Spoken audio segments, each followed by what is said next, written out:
A palavra do Senhor diz assim: nos dias em que julgavam os juízes, houve fome na terra. E um homem de Belém de Judá saiu a habitar na terra de Moabe, com sua mulher e seus 2 filhos.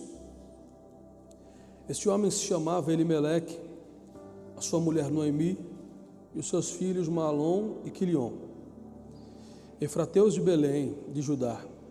E vieram à terra de Moabe e ficaram ali.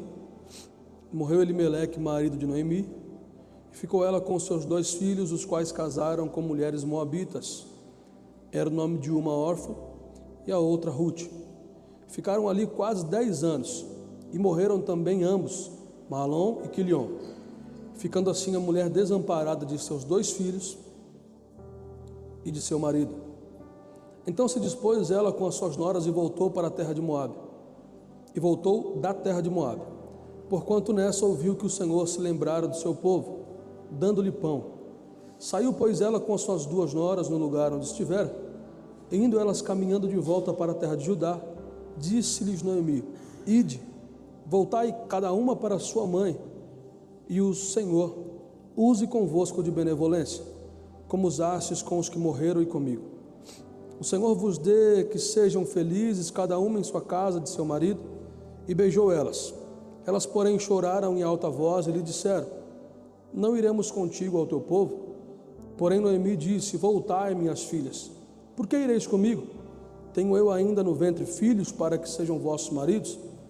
Tornai, filhas minhas, ide-vos embora, porque sou velha demais para ter marido.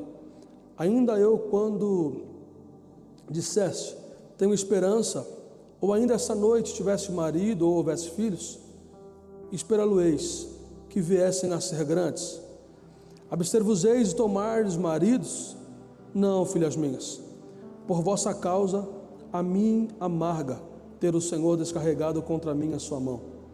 Então de novo choraram em alta voz. Orfa deu um beijo, se despediu de sua sogra, porém Ruth se apegou a ela e disse: Noemi, eis a tua cunhada voltou ao seu povo e aos seus deuses, também tu volta após a tua cunhada. Disse, porém, Ruth: não me instes para que te deixe e me obrigue a não te seguir, porque aonde fores eu irei, onde pousares ali pousarei. O seu povo é o meu povo e o teu Deus é o meu Deus. Sabe, queridos, esses dias eu estava num dos meus momentos com Deus.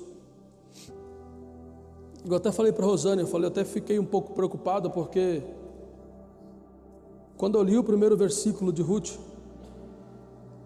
eu lembrei do que nós pregamos na semana passada. E o primeiro versículo que nós lemos semana passada foi: e houve fome na terra. E daí quando eu fui ler esse primeiro versículo, disse de novo: e houve fome. Eu falei: Senhor, não faz isso com a gente não. Só que daí depois, enquanto o Senhor foi ministrando isso no meu coração, eu entendi que Deus nunca desiste das nossas histórias, ainda que nós venhamos desistir delas. E existem muitos momentos da nossa vida que parecem ter chegado ao fim. Parece que o nosso limite estourou, que eu não tenho mais expectativa nenhuma. E daí acontecem perdas que não foram planejadas, portas que se fecham sem um aviso, orientações que não fazem mais sentido nenhum. Mas a palavra de Deus nos ensina algo muito poderoso, que Ele é especialista a começar conosco, mesmo quando nós pensamos que já chegou o fim de todas as coisas. E a história de Ruth, ela é tão incrível que ela não começa com um milagre sendo contado. Ela não começa que Ruth casou, teve um montão de filhos, comprou uma casa, um carro e viveu feliz para sempre. Não começa assim. Ela começa com uma história de fome, de morte e de um deslocamento que precisou haver naquele tempo. E é justamente nesse cenário que Deus começa a construir, queridos, uma das histórias que para mim é um dos maiores exemplos de rendição ao Senhor, de poder obedecer de fato aquilo que o Senhor quer fazer. Nós precisamos entender que quando o céu permite que uma estação venha a chegar ao fim, é porque Ele já preparou algo novo para nos entregar. Só que nós somos tão agarrados em viver presos ao nosso passado, que nós não queremos experimentar as novas coisas que o Senhor preparou. Nós estamos tão presos a algo que o Senhor fez lá atrás, que nós não queremos viver o novo de Deus. Sabe uma coisa que me chamou muita atenção e me deixa bem indignado? É saber que existem muitas pessoas dispostas a largar Jesus para viver uma vida nova, mas não tem quase ninguém disposto a largar uma vida nova para viver aquilo que Deus quer para ela. Por que é tão mais fácil largar Jesus para viver uma outra opção, do que largar essa outra opção para viver aquilo que de fato Jesus quer fazer na minha e na tua vida nesse tempo? Então o primeiro convite que eu queria te fazer nessa manhã, queridos, é que você venha largar tudo aquilo que te prende de viver a vontade de Deus. É que você venha abandonar tudo aquilo que te impede de acessar os lugares que Deus preparou para você. Eu queria muito nessa manhã que você colocasse a mão na tua consciência e falasse: Senhor, por que eu ainda estou parado nesse lugar, sendo que esse lugar não é mais o lugar que o Senhor tem para a minha vida? Até quando eu vou viver essa vida de estagnação, sendo que foi eu mesmo que causei? Então opte nessa manhã, querido, decida nessa manhã, largar todas as coisas, para viver aquilo que Deus quer que você viva nesse tempo. Porque quando foi para você largar Jesus, foi muito mais fácil. Mas hoje é o dia que o Senhor te pede: larga essas coisas, para viver aquilo que eu tenho para você nesse tempo. Larga aquilo que te prende no teu passado, para viver aquilo que eu tenho para fazer na tua vida hoje. E daí nós lemos aqui que Elimeleque morre, Mahlon morre, Quilion morre, Noemi fica sem marido e sem filhos, Ruth fica completamente sem esperança. Na cultura daquela época, uma mulher que não tinha maridos ou filhos era uma mulher que não tinha futuro, que não tinha expectativa nenhuma para o futuro dela. Enquanto eu estava lendo isso, o Senhor disse para mim assim: eu não vou ignorar nunca a tua dor que você esconde, mas eu quero trabalhar na dor que você me entrega. Eu falei: Senhor, o que é isso? E o Senhor disse para mim que às vezes nós temos dores que nós guardamos dentro do nosso coração e não queremos que ninguém venha nunca tocar nela para curar. E daí só que isso vai nos corroendo dia após dia. É uma inconstância que nós vivemos dia após dia por conta de uma escolha de proteger a nossa dor, de proteger aquilo que de fato vai nos matando por dentro. E o Senhor diz para mim que o que Ele quer de nós nesse tempo é que nós venhamos entregar a nossa dor para Ele, para que Ele possa fazer a vontade dEle.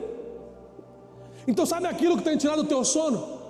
Sabe aquilo que tem te impedido de acessar esses lugares? Pega essa dor e entrega para Ele hoje e fala: Senhor, aqui está a minha dor. Senhor, eu não aguento mais chorar por conta disso.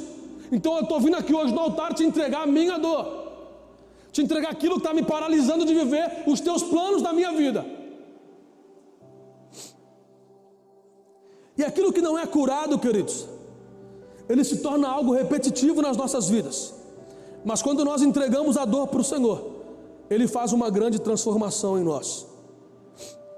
Mais para frente no livro de Ruth, no capítulo 1 ainda, versículos 6 ao 14, vai falar que ela precisou escolher entre ficar em Moabe ou então caminhar para Belém. Só que quando nós lemos os primeiros versículos, fala que depois da fome, eles preferiram fazer o quê? Fugir de Moabe, fugir de Belém, e ir em direção a Moabe. Então Moabe era um lugar de fuga. Moabe não era um lugar onde eles habitavam, não era um lugar confortável para eles. Foi um lugar onde eles fugiram da fome para tentar viver uma nova vida. E Belém era o lugar da promessa. Só que em contrapartida, Moabe oferecia o conforto que eles já tinham conquistado. E Belém não. Belém exigia uma caminhada, exigia uma fé para poder fazer essa caminhada, e infelizmente uma grande incerteza. Quando Deus te pede para sair de um lugar e ir para outro lugar, você às vezes tem até fé para dar o primeiro passo, mas no meio do caminho começa uma incerteza e você começa a pensar: Senhor, e se eu chegar lá e tudo que eu planejei der errado? E se eu entendi tudo errado daquilo que era para fazer? Se eu sair do meu lugar de origem, voltar para um lugar que talvez eu acho que vai dar certo, não der certo, como é que vai ser? Como é que vão ser os meus filhos? Como é que vai ser a minha continuidade? Então, infelizmente, às vezes nós temos fé para dar o primeiro passo, mas paramos na incerteza de se vai ou não vai dar certo. Só que sabe o que eu queria te falar nessa manhã, queridos? A partir do momento em que você engatou primeiro, deu o primeiro passo, esquece que tem ré, esquece que tem freio. A última vez que eu fui trocar as pastilhas de freio do carro, O rapaz perguntou assim para mim: cara, tu não freia? Eu falei: não, cara, eu só acelero. Ele falou: não, porque nós trocamos, era para ter trocado pelo tempo, está perfeito. Eu falei: não freio, eu só acelero. Eu só freio em casa e quando eu chego na igreja. O restante, meu filho, só enquanto o Peugeot aguentar, eu vou apertando.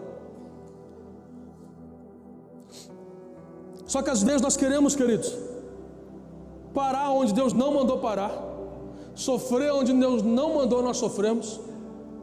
E daí, enquanto eu estava escrevendo isso,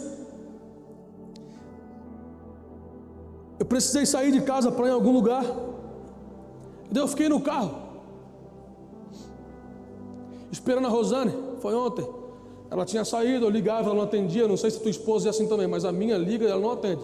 Não sei por que tem esse telefone. E daí eu falei: agora, ela está com a chave do carro, ela não me atende, eu vou parar na frente do carro, que ela vai ter que voltar aqui, não é possível.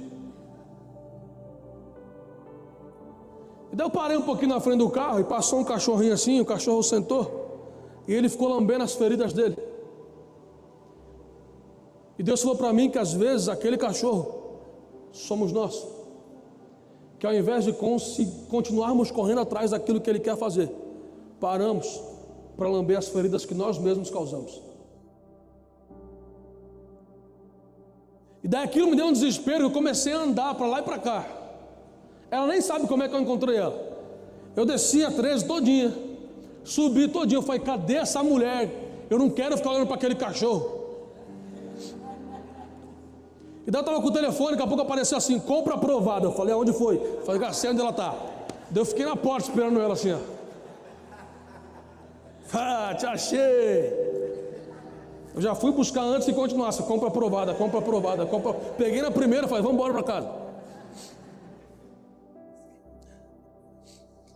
Só que nós precisamos entender, queridos, que quem escolhe o conforto atrasa o destino que Deus tem para fazer nas nossas vidas.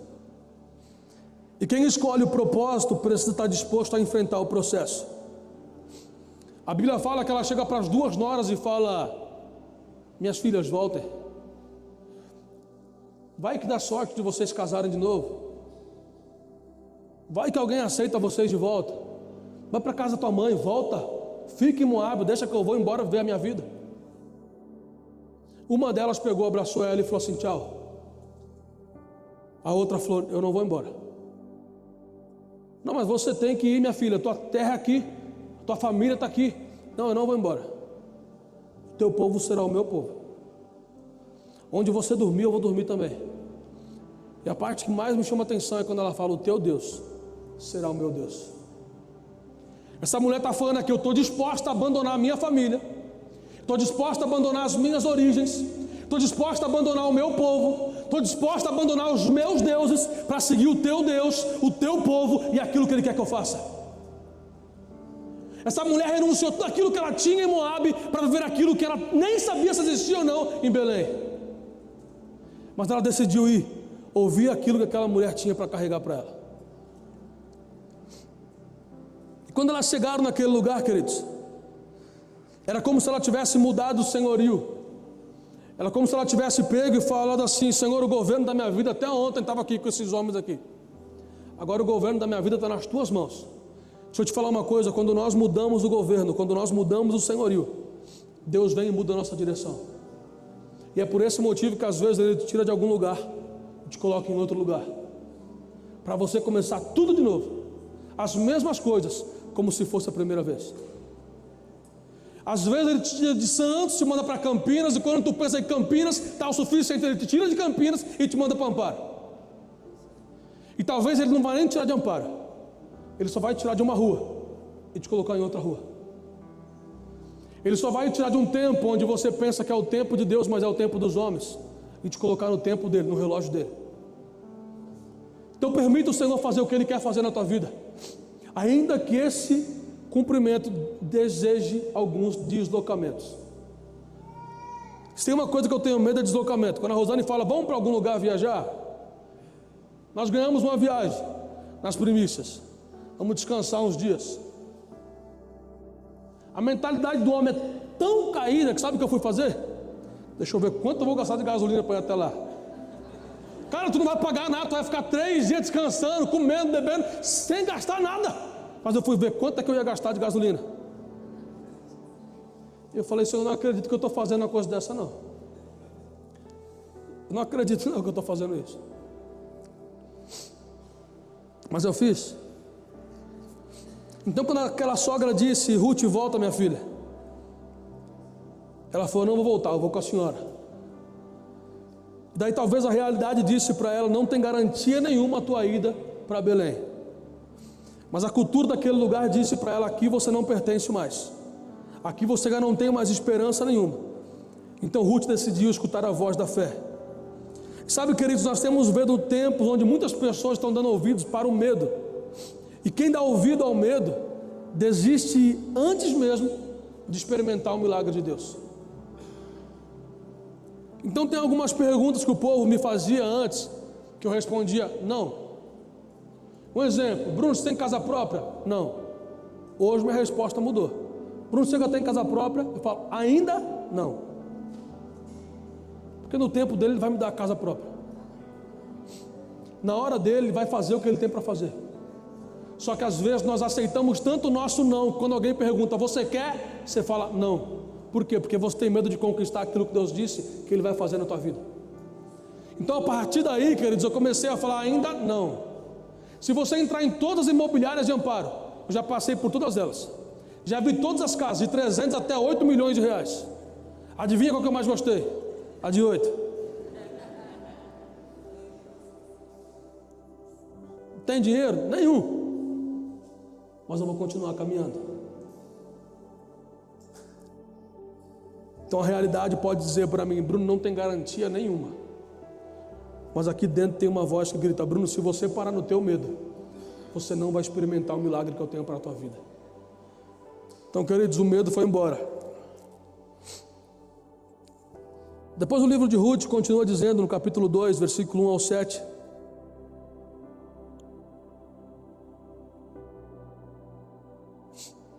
Tinha Noemi um parente de seu marido, senhor de muitos bens da família de Elimeleque, o qual se chamava Boaz. Ruth, a moabita, disse a Noemi, deixe-me ir ao campo apanhar as espigas, atrás da que me favorecer. E ela lhe disse, vai minha filha. Ela se foi, chegou ao campo e apanhava após os segadores. Por casualidade, entrou na parte que pertencia a Boaz, o qual era da família de Elimeleque. E eis que Boaz veio de Belém e disse aos segadores, o Senhor seja convosco. Responderam eles, o Senhor te abençoe. Depois perguntou Boaz ao servo encarregado dos segadores, de quem é esta moça? Respondeu-lhe o seu servo, esta moça é a moabita, que veio com Noemi das terras de Moabe. Disse-me ela, deixe-me rebuscar as espigas e ajuntá-las entre as gavelas após os segadores. Assim ela veio desde pela manhã até agora está aqui, menos um pouco que estava na choça. Sabe, queridos, eu estava lendo um pouco sobre essa questão de rebuscar. Eu falei para o Senhor, Senhor, isso é sério? Porque nas terras de Moabe, aquela mulher sem filhos e sem marido era uma mulher que não tinha esperança nenhuma. Daí ela chega em Belém. Daí em Belém tem uma lei, Deuteronômio 24, 19. Tem um negócio aqui, né? Vamos ler aqui, ó, Deuteronômio 24, 19. Porque brigaram comigo que eu leio aqui antes de acabar a leitura aqui, já mudou. Aí, ó. Quando no teu campo cegares a messe e nele esqueceres um feixe de espigas, não voltarás a tomá-lo, para que o estrangeiro, para o órfão e para a viúva será, para que o Senhor teu Deus se abençoe em toda a obra de tuas mãos.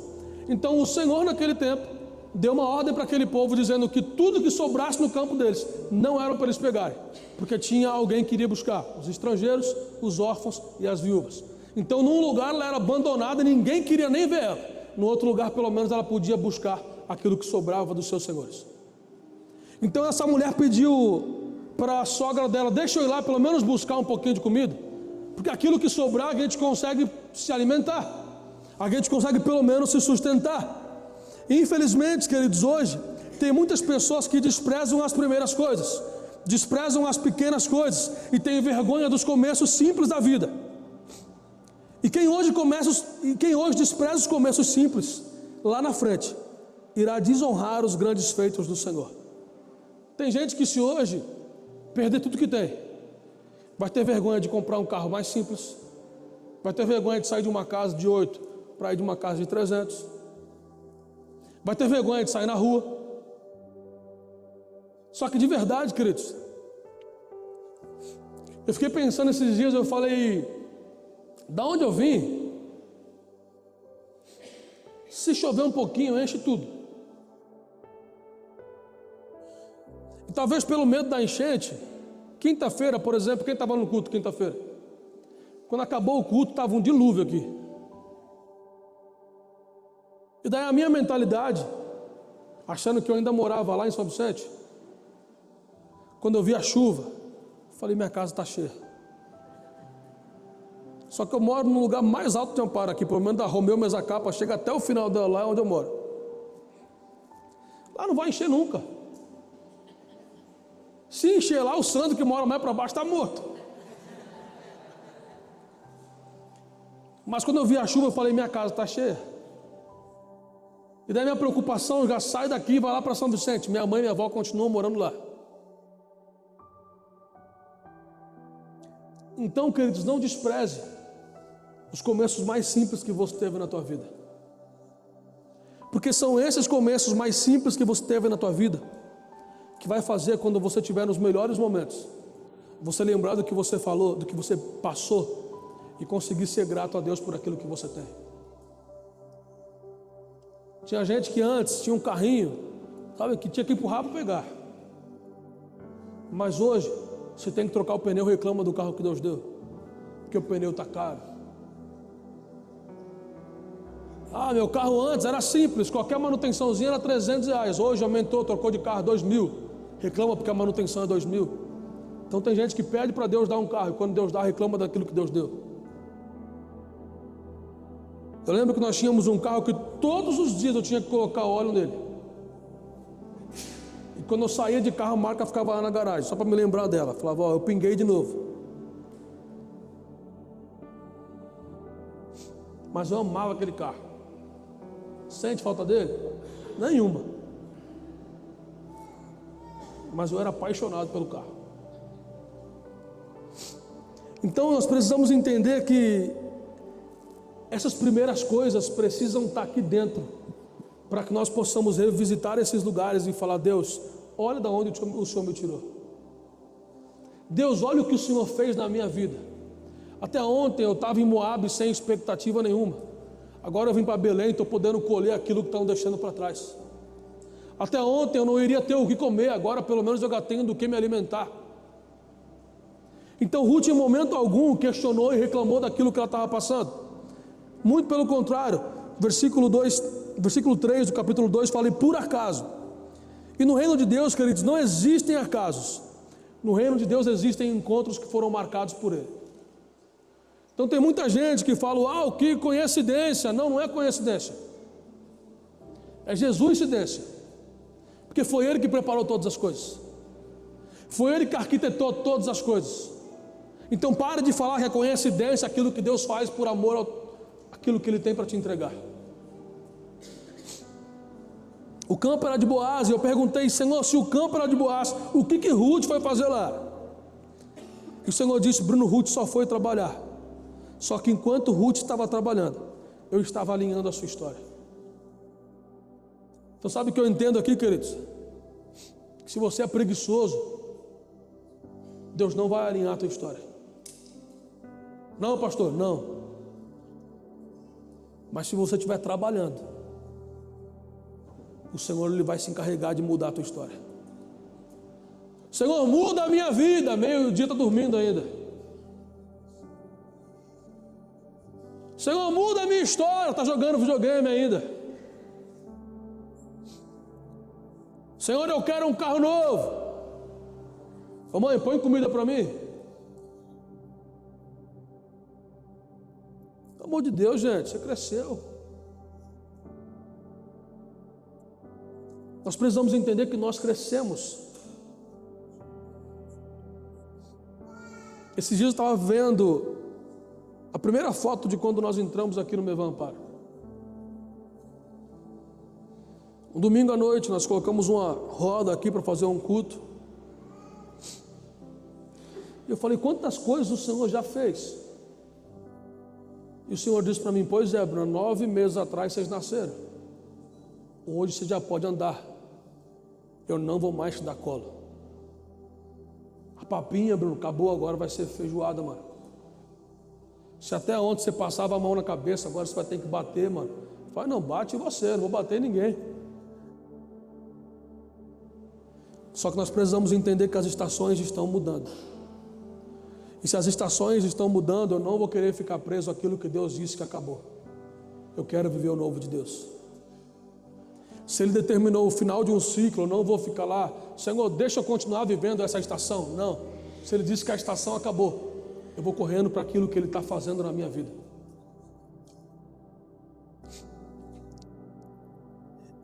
E Boaz, queridos, era como se fosse a figura de um redentor. A Bíblia fala que Boaz, ele age com honra, com misericórdia e com legalidade. Assim como Cristo é para conosco. Não apenas para nos salvar, mas para nos devolver a dignidade. Sabe, queridos, Deus tem um interesse apenas nas nossas vidas. Fazer com que nós venhamos entender que nós somos filhos. E devolver todos os dias a nossa dignidade. Devolver todos os dias um prazer de ser chamados filhos de Deus. Tem gente hoje que acha o máximo ser chamado de CEO de uma empresa.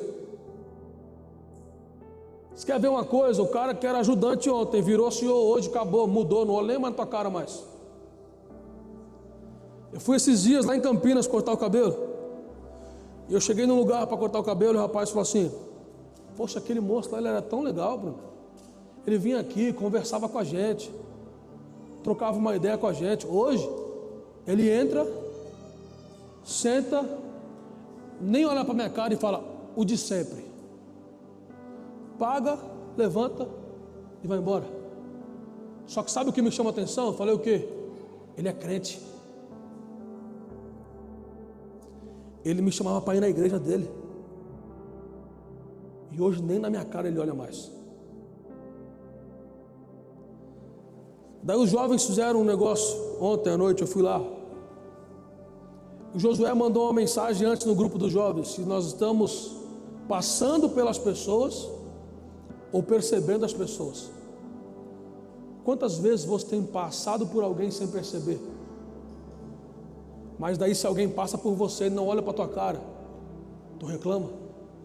Passou por mim e não me viu. Tá, mas quantas vezes você passa também e não estende a mão para ninguém? Nós precisamos parar, querido, de apontar o dedo, porque sempre que nós apontamos o dedo para alguém, tem alguém apontando o dedo para a gente. E a minha bisavó dizia que se eu apontar um para Cristo, tem 3 para mim. Então chegou a hora de nós olharmos de fato aquilo que nós precisamos fazer. O Senhor quer devolver nossa dignidade, para isso nós precisamos nos tornar filhos de Deus, e como os filhos de Deus, precisamos ter atitudes e decisões que um filho de Deus tem. No capítulo 3 de Ruth, fala que Noemi orienta Ruth a ir à eira. A eira era o lugar de separação do trigo da palha, era um lugar de decisões. E Ruth se apresenta a Boaz de uma forma muito humilde e respeitosa. A Bíblia fala que ela se deita aos pés dele, e como um ato de submissão e pedido de cobertura, Ruth fala para ele, estende a tua capa sobre mim.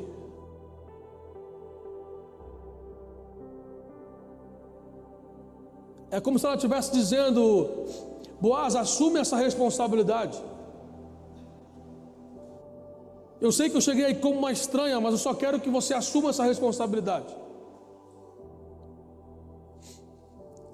E quem quer recomeçar, queridos, precisa aprender a se colocar no lugar certo. Quem está disposto a recomeçar não tem que ir para o alto e sublime trono. Quem está disposto a recomeçar tem que ir nos pés do seu Redentor. Porque tem gente que só quer recomeçar se estiver no lugar de status, Se estiver no lugar de visibilidade, quando na verdade Deus quer que você desça até os pés dele. Eu tenho pedido para o Senhor, Senhor, que o lugar mais alto que eu venha chegar seja os teus pés. Por quê? Porque eu me conheço. Eu não quero perder a essência daquilo que Deus colocou aqui dentro. Independente do que eu vou me tornar amanhã, eu não quero perder aquilo que Ele começou aqui dentro. Então, para isso, eu não preciso olhar para o alto falando, eu quero chegar naquele lugar. Para isso, eu preciso olhar para os pés dele e falar, eu quero chegar aqui para viver aquilo que o Senhor tem para mim. Porque o alto fala muito mais do meu orgulho, daquilo que eu quero conquistar, mas os pés dele falam daquilo que Ele quer fazer na minha vida. Então, quando eu me prostro aos pés dele, eu estou falando, Senhor, não me interessa o que vai acontecer, eu estou rendido aos teus pés para viver aquilo que o Senhor tem para mim nesse tempo. Eu me rendo completamente aos teus pés para que o Senhor faça aquilo que o Senhor tem para fazer na minha vida nesse tempo. Mas está cheio de gente, sabe o que? Procurando um lugar alto, mas não quer passar pelos pés de Jesus. Deus nunca vai te fazer grandão, queridos, se você não quiser se diminuir para chegar aos pés dele primeiro. Senhor, eu quero ser conhecido entre as nações. Tem muitas formas de ser conhecido, querido, entre as nações. Tem pessoas que estão lá em cima hoje, mas são conhecidos como ladrão. São conhecidos por negociar a identidade. Mas dificilmente você vai ver alguém que está prostrado aos pés do Senhor negociar aquilo que Deus deu para ele. Porque ele entendeu que muito mais importante é ele viver aquilo que Deus está mandando ele viver, do que ele estar no lugar de tanto sucesso e aplauso, sem estar sendo aprovado por Deus. Então, Boaz não se aproveita da situação. Boaz protege a dignidade de Ruth. Isso nos ensina que Deus não trabalha no meio do caos. Ele trabalha no meio da ordem. Só que antes de uma honra pública existe uma entrega secreta. Antes de uma restauração visível existe uma rendição invisível. E no capítulo 4 a Bíblia fala que Boaz vai até a porta da cidade. E o portão era um lugar de julgamento, acordos e testemunhas. Então Boaz ele não resolve as coisas escondidas.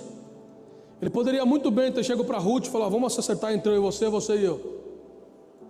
Nós vamos casar, tudo certo. O que passou, passou, a partir de agora é uma nova vida. Mas ele falou, não, eu vou lá, eu vou resolver isso em público. E existia um parente muito mais próximo, que poderia sim, então, optar em ter as terras e a responsabilidade de Ruth. Só que no momento em que eles estavam conversando, ele perguntou para aquele parente, ei, você quer assumir as terras de Elimeleque? Porque você é o parente mais próximo. Ele falou, uau, eu quero. Só que tem uma questão, a Ruth está aí, tem que assumi-la também. Ele falou, não, a terra eu quero, a Ruth vaza. Mas é os dois ou é nada? Ele falou, então eu não quero nada. Daí Boaz pegou e falou assim, pois eu quero a terra, eu quero a Ruth,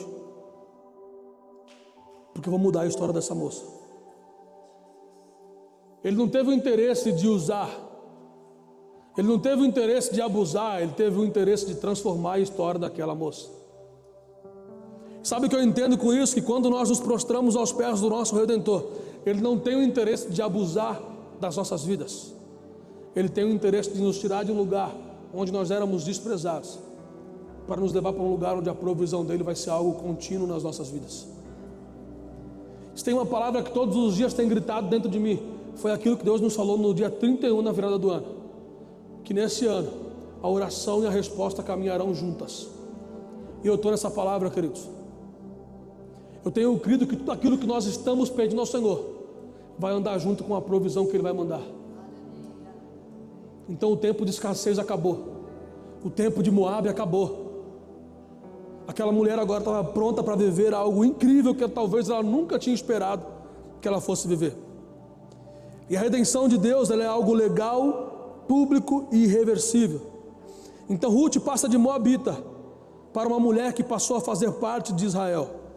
Ruth casa, Ruth gera filhos, Ruth entra na linhagem do Messias. A Bíblia fala que Ruth gera Obed, Obed gera Jessé, e Jessé gera Davi. e da casa de Davi nasce o Messias. Então uma mulher perdida, uma mulher que talvez nunca ninguém tenha esperança para ela, ela decidiu ouvir uma voz: eu não vou ficar sozinha, o teu povo é o meu povo, o teu Deus é o meu Deus. Então ela saiu de uma terra de frustração para ir para uma terra de cumprimento da promessa. E o que Deus quer que você e eu venhamos fazer nesses dias é que nós venhamos entender que nós precisamos mudar algumas coisas para que Ele possa cumprir nas nossas vidas aquilo que Ele começou. E é tão incrível que Deus não termina histórias em luto, Deus termina a história sempre em honra. Então nessa manhã, queridos, eu acredito que é uma manhã de decisões, é uma manhã onde nós vamos precisar encerrar alguns ciclos, é uma manhã onde nós vamos precisar romper como ave, é uma manhã onde nós vamos precisar decidir ir para Belém. Pastor, eu tenho até fé para dar o primeiro passo, mas e a incerteza de que vai dar certo? Queridos, dá o primeiro passo. Dá o primeiro passo.